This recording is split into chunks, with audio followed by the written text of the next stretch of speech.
Hi guys, I'm here today with just a real quick video and I want to share with you my new method of what I do with my colored PDFs and what I do with some of my pages that I've colored out of books that the books have either fallen apart, or if they are the Amazon paper books where they have the black backing or the white backing that doesn't have the other side, I'll just cut them out and use them that way too.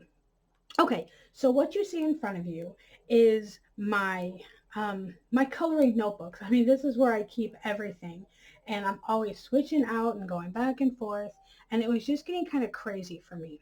So like I have my notebook here, and here is all my finished pages and the months. And here are all the colors that I used for my finished pages. I have this book, which is just my color combos. Now this book I will probably keep because I still need to use that one, but this is just my color combos. Of course, I have my swatch book, which is going to be another one that I keep on hand. So this book here, this is my traveler's notebook, and I carry this everywhere with me. And here I write down color, like when I'm out and stuff, ideas for color combos on certain things. You know, if I'm thinking about leaves, I'll jot down, 9 or 10 or 12 different colors that I could possibly use on leaves in different combinations. And then in this little traveler's notebook, it's just a little, I think it's a 4x5, 4x6, it's just a little one. But so in here, I keep a list of all my whips. So to eliminate a lot of these notebooks, let me move these to the side here. So this way I can show you guys what I've switched to. Move that away, move that away. Now this is a really big one, so it's kind of heavy for me, so I have to slide it over. So this is what I've switched to. And I know it's hard to see the whole book because it is so big. It measures at 12.5 by 10 3/4. So I mean, it's just this big, huge book.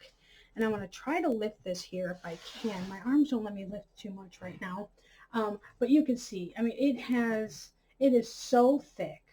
It has 300 pages in it. So if you count, both front and back, you're looking at 600 pages total.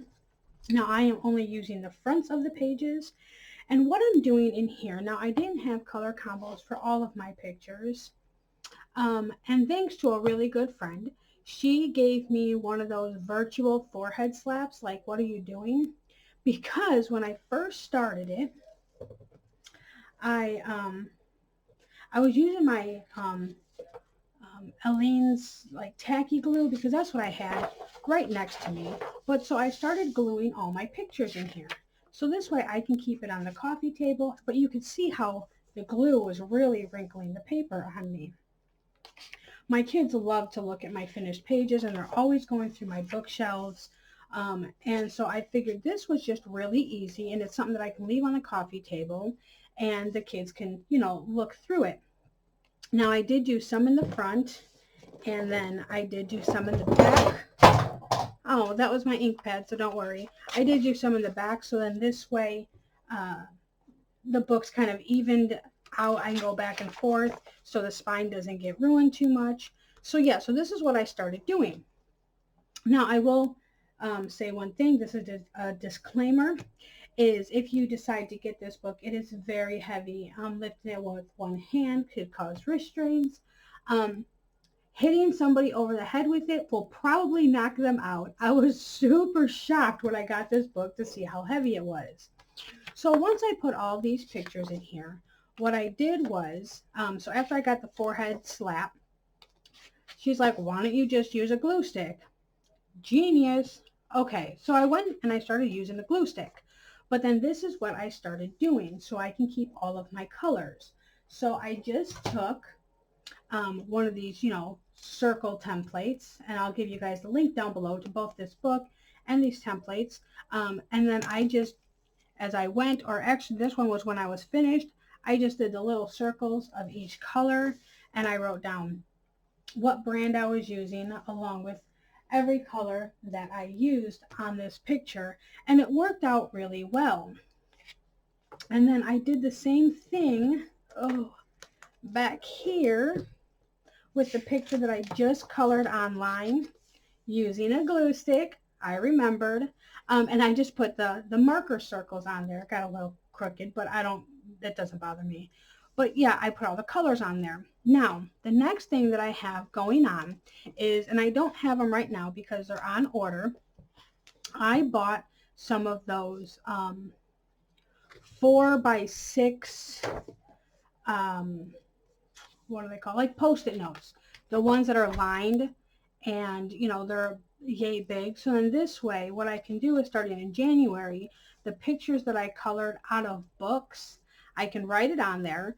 I can, you know, on the 4x6 ones, I can get 3 of the Post-its on here. If I only wanted to do 2, that would be fine too. But I can write the finished page that I did in the book, and I can take my circles. I can then put the colors that I use. So then this way I have a reference like, oh, well, that's what I did on that flower or whatever. I can, you know, put my colors over here and put down 2 or 3 books on each Post-it note with the colors that go along with it. So starting in January, that's what I'm going to do. So yeah, so this is how I've been keeping track of things. I would color a picture. I put all of my colors that I used on here. And it's just something that's really, really nice to see. I'm curious to see how long it's going to take me to fill up all 300 pages. Now, something that I've been, that I do plan on doing is, as everybody knows, my kids love to color also. So I do plan on putting a lot of their colored pictures in here too. So this way, as they are flipping through it, they can see their artwork, they can see my artwork. I know even like when I have family over, they like seeing the stuff that I've finished lately, since most of them are non-colorist, but they like to look. But this is just something that is working for me that I wanted to share with you guys. I've eliminated a few of my notebooks, which is just good because I hated reaching on and off the shelf for different notebooks to write things down. Instead, I got Big Mama Jamma here, and she does wonders for me. The only thing is, she doesn't fit on my bookshelf. I actually have to put it on the top of my bookshelf because of how big it is. Let me know what you guys think about this idea, and or some suggestions of what you guys do. I'd love to hear it. Okay, I told you, short video. I will catch you all later. Happy holidays. Bye. One more thing that I did want to mention is if you all could please keep little Xander in your prayers. I would greatly appreciate it. We have been fighting some stomach issues now for a little over a month. We are going to see a GI specialist very soon. They really don't know what's been going on with him. He hasn't really been in school. And we're trying to figure out exactly what's happening with his stomach and the fever and everything else. So if you guys can keep him in your prayers, I would so appreciate it. Okay, now for real, that's it. Bye, guys.